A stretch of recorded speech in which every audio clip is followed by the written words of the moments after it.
Okay, 15-minute opal cabochon with a hand rotary tool, take 3.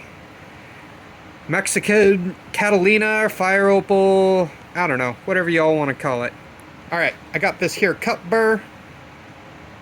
They're a little bit hard to find, they're a little bit spendy, but super handy for all sorts of things. Like making quick round cabochons. Alright. So, nope, I'm going to drop it. I'm going to get the stone wet. I'm going to get the handpiece going, maybe a third or a quarter speed. And we're just going to get that initial cut in there so that the burr sticks down. And when we kick up the speed, it's not wobbling all over the place on us. As you can see there, we've got some little grooves. We're set in. Now we're going to kick up the speed and really bear down on it.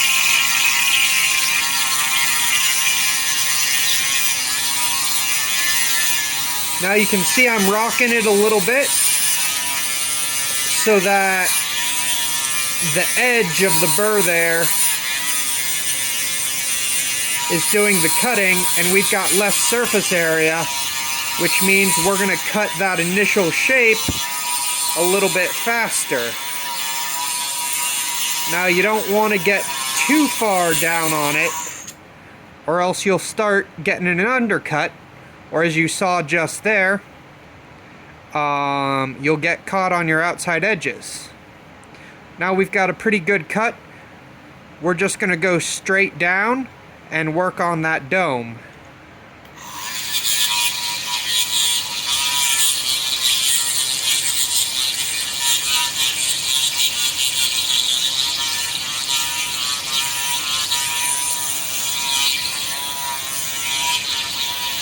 Now,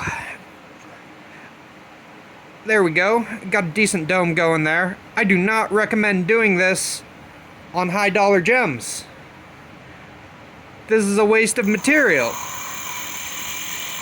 But for little cheap gems, for practicing or whatever, it's fine.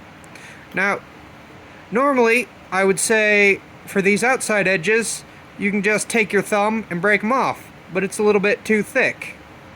So if you feel like you're hanging up, you've got the outside edge of your burr here, and that helps clean things up right proper nice.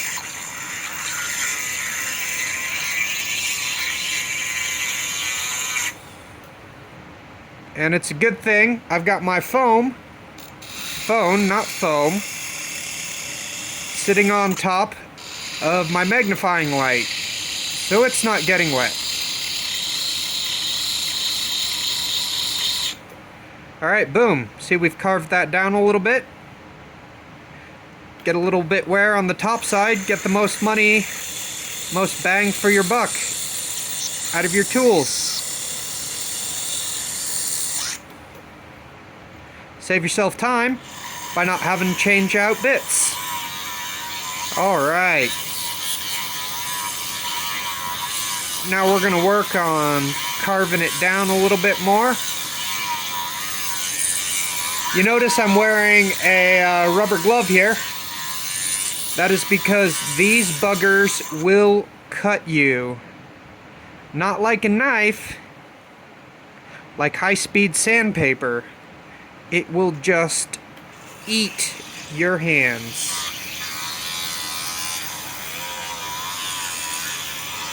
So, this gives me just that little bit of extra protection. These burrs also really like to eat fingernails. Alright, so we've almost got that dome. I'm not going to cut all the way through the rest of the rock until we get that dome shaped out as best as we can. Because it's just easier that way. But you can see we've almost got a really nice high domed cabochon here, and we're only 5 minutes in. Now, that 15 minutes is not going to include polishing, because getting a good polish on any stone by hand is going to take a good 15-20 minutes. And it's going to be a couple of weeks before this bugger's ready to polish, because we got to dry it out and then stabilize it. Now, some people will just dry it out, and that's fine. Some people are against stabilizing opal. They think that it decreases the value. And all of that, as far as I'm concerned, is based off of perception. And, you know, I do what I want. And if you don't like it, then make your own damn video. Alright, we're almost there. I am probably going to edit this down, or speed up some parts and maybe narrate over it. Honest to God, I have no idea what I'm doing here. Well, with the stones, yes. Videotaping and posting places, absolutely not. I've got different types of nerds to do that sort of stuff. I mean, just your general run-of-the-mill jewelry nerd. The computer nerdery I will leave to someone else.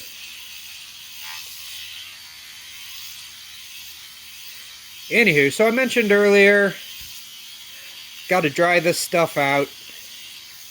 This particular type of opal is hydrophane, which means that it will take on water.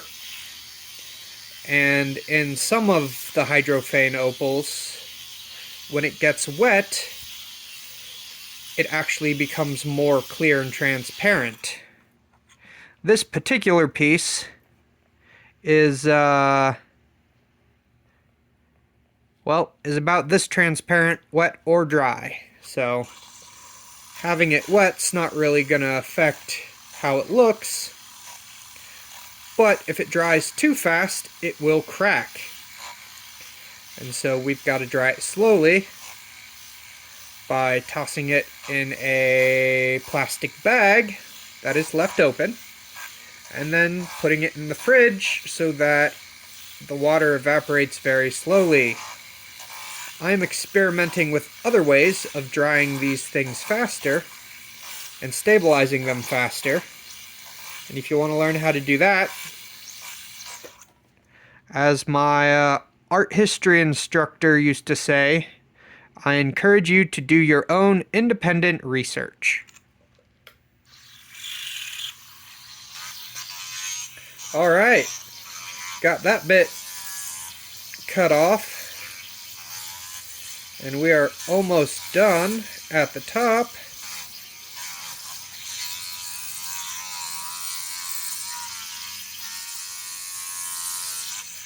As Dory said, just keep grinding, just keep grinding.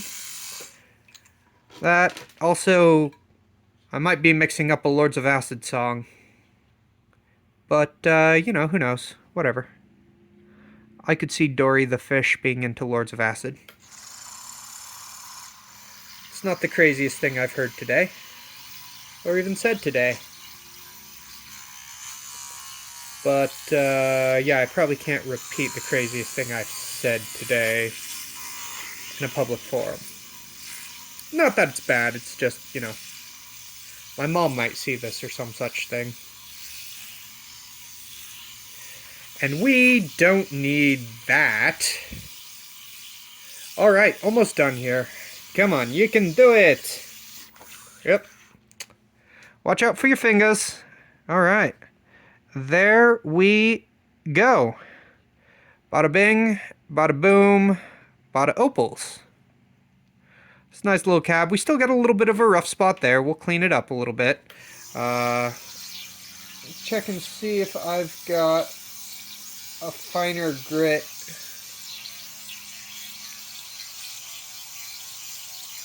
Burr here. Or maybe I'll just use this one.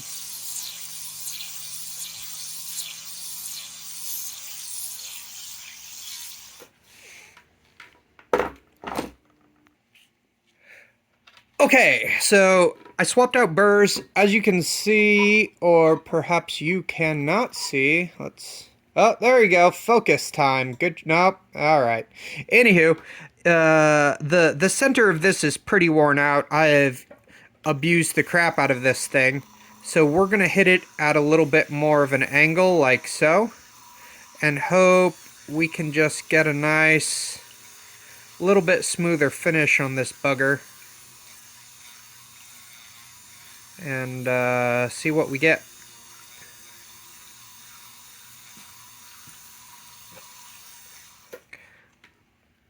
Alright, yeah, that's a little bit, it's a little nicer. We still got just that little bit of rough spot there. I think we're just about through it, though. Let's, keep grinding.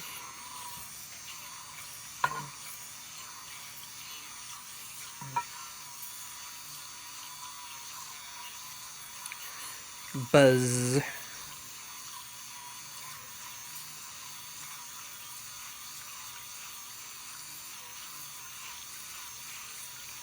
You know what they say, everything's a sex toy if you're brave enough, but I advise against this.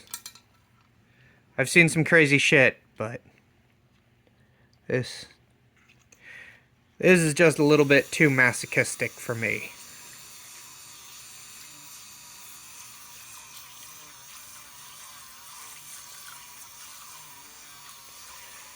Alright, we're almost there. Oh. Move back to improve focus. That's better. I guess I could just watch myself through the screen. Helps my neck too. There we go. I'm smart. Look at me.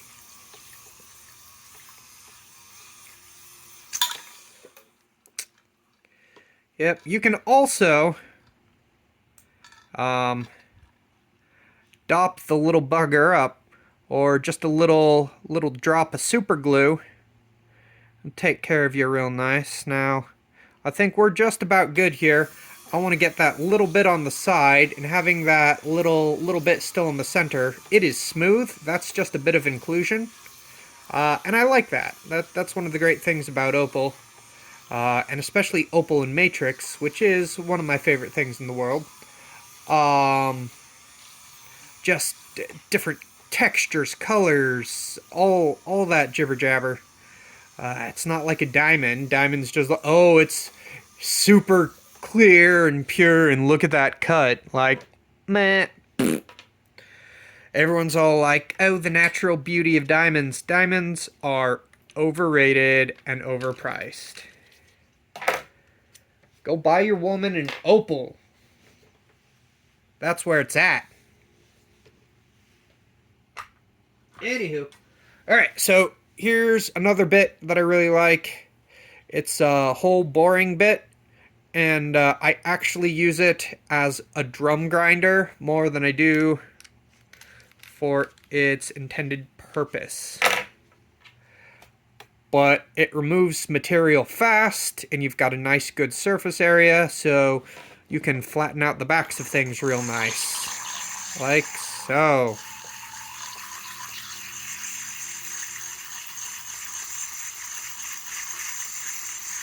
Now this will probably round things out a little bit. And you're not going to get a perfect flat back with it, but you can rough it out pretty quick and then get yourself some 120 wet dry sandpaper and just finish flattening the sucker out real quick like. Now see how I'm not completely submerging the opal in the water? That's because I've got the bit in the water and it's spinning so fast that it's drawing water up and lubricating and cooling everything down. Now, as I go back and forth, I'm also spinning the opal, and that is going to help just kind of keep things a little bit more even and whatnot. Now, I'm going to pause this and see about finding a piece of sandpaper. Well, I couldn't readily find my sandpaper, but you know what I do have? Is a diamond knife honing block. And you know what it's made out of? The exact same shit as those burrs. So, this will actually probably do the job faster than sandpaper. So, just wet it up and give it a rub.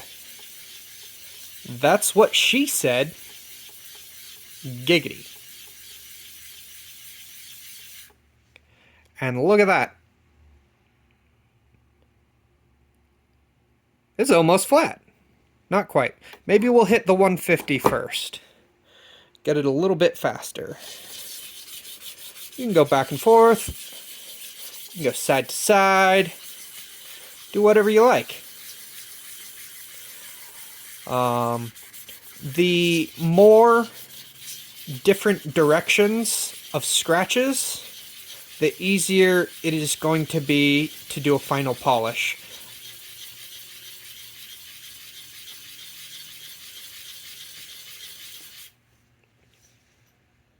Alright, yep. Okay, let's zoom. Hey! There we go. Do your job, phone. Damn it. Okay. That almost looks good. I mean, it's probably good enough for government work, but I am not a government employee. So, yeah. We'll dunk it a little bit more. I know I said a 15-minute cabochon, but I'm also having to film this bugger and narrate it. I probably could have had this done in, I don't know, 10? Maybe? I don't know. Y'all are distracting me. And since we got it here, we'll just hit it with the 325.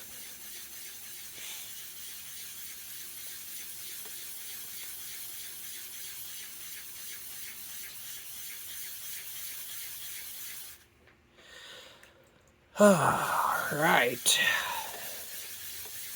Almost there. Just keep grinding. Alright, what do we got? Oh, that's nice. Very nice. Okay. That's a nice piece. That's some good color. I do like that peach color. Now, if you look real close, you can see it's not perfect. But now that we've got it really well rough shaped, we can go back and we can dop it up or glue it or whatever you want to do. And, heck, you could get yourself a, piece of sandpaper and, just clean it up by hand. Or you can get your, different types of burrs. I like these Nova points. You can get drums, tiny points, big points, whatever. They are spendy, but these black buggers grind. They eat material, but it's not like with a what am I thinking? Like with a metal grinding burr. It's a lot gentler, for lack of a better term. Well, now I'm just being picky. This probably could have been perfectly acceptable 5 minutes ago, but, you know, whatever. Anywho, 15-minute cabochon with a drill. There you go. Get her done. I'm thinking maybe I'll toss this bugger up as a giveaway. What do y'all think? How about, I don't know, the 20th person to comment on this video gets it. Alright. Peace.